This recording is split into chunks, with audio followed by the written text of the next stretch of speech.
आता राहुल गांधींनी विद्यार्थ्यांच्या प्रश्नासाठी काढला पुण्याला मोर्चा, तर काही काही लोकांच्या यांना बुडाला लागल्या मिरच्या, म्हणून त्यांनी काय केलं, नागपूरमध्ये इकडं तिकडं काढला पुन्हा एक प्रतिमोर्चा. अरे तुम्ही काय येडे आहे का, खुळे आहे का, डोकं आहे का नाही तुम्हाला?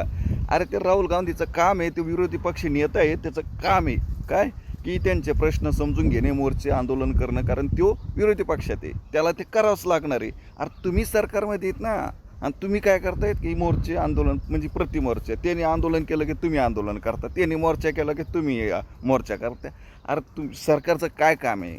हां, सरकारने सरकारचं काम करावं. राहुल गांधीने राहुल गांधीचं काम चांगलं करतो, तो त्याचं विरोध करतो, त्याचं काम चालू आहे. पण सरकारने काय करायला पाहिजे आत्ता सध्या काय आहे की सरकारने कोणत्या गोष्टीकडे लक्ष द्यायला पाहिजे?